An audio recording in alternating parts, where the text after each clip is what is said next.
Dame, another year, another All-Star. How is this one different, I suppose, from last season?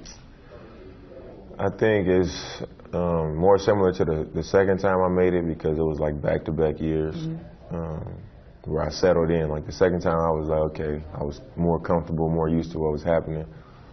And then there was those 2 years I didn't make it, so now it's like the same thing except this third and fourth time. So I know what to expect. More settled in than I was the first time I made it the second time. I'm older now, so it's just different. I think it's been just a more chill experience than in the past.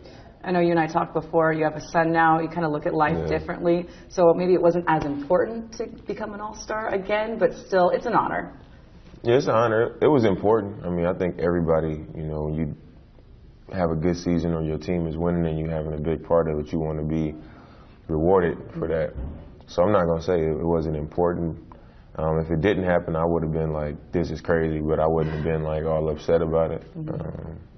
And I think a huge part of that is because I've experienced it already a few times, and like I said before, I'm much older, so I mean, I'm happy to be here. It's an honor to be here. It's a lot of other players who would love to be here. I mean, you saw Rudy Gobert; he was crying. So I mean, I just show you how bad some people want to be here. But I'm thankful to have my fourth.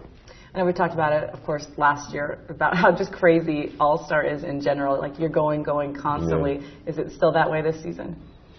Well, I try to keep my schedule as I try to keep it less busy than it has been in the past. Kind of have to. My first year that I came, my rookie year, was like, as soon as I got to town, I was moving around nonstop until the day I left. My second time, I was in every event, so that was probably the busiest one. Then last year, it was in LA, so even when you didn't have nothing you had to be doing, when you was trying to do something, it was just commotion. So this year has been much more chill. Like I said, I haven't been as busy with stuff that I had to do. And even when I've had free time, I've been in the room laying down or catching up with my family, so it's been much more chill. So you kind of get to pick and choose the things you really want to do, and I know one of those was the unified basketball game with Special Olympics. How cool of an experience was that? It was real cool. I think when you go and you get to be a part of something like that, you see what it means to the athletes. And the other day when I got there, I was looking around and there was like fans there. A lot of people showed up to watch.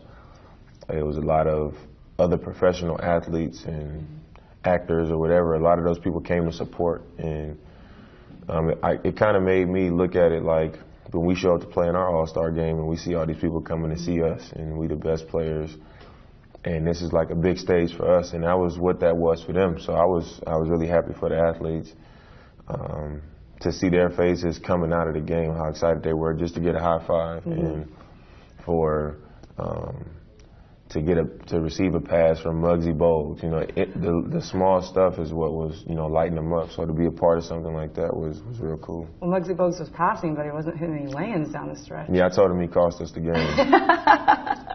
Smoked 2 layups, turned the ball over. You'll get cost us the game.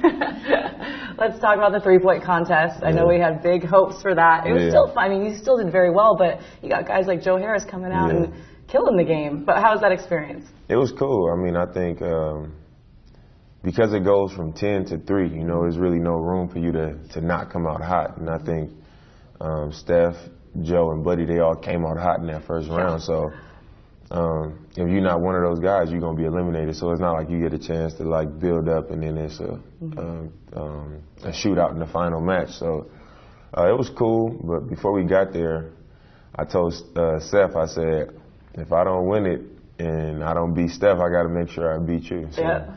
You told me that too, and you did, and you did. That's a moral victory. And I did, yeah. All right, the game is tonight. We're so close. How do you approach it? I know it's totally different than the way you would approach the game with the Trailblazers. I mean, it's not the same thing, but you want to go out there and have fun. You're out there with the best players, so it's always interesting to see how people are going to approach the game.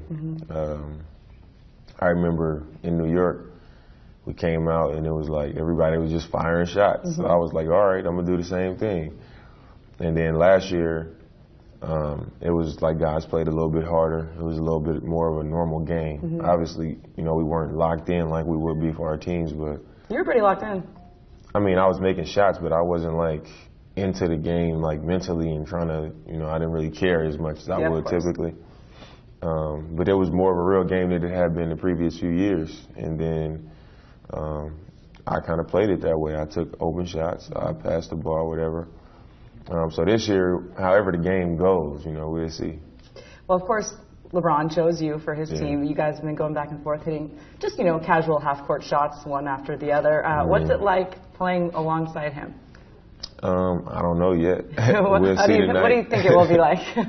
I think it'll be cool. I think, every All-Star game that I've seen, he usually comes out aggressive. It looks like he's trying to come out and get MVP. But you just know from a longer period of time that he's a facilitator. Eventually he's going to naturally fall into that position or that role of moving the ball and skipping the ball to the weak guy, throwing lobs and stuff like that. So hopefully I'm on the receiving end of some of those. And finally, I know you've talked about this before. It's actually been quite a hot topic, at least back in Rip City this week, watching All-Star Weekend. How cool would it be to have this in Portland?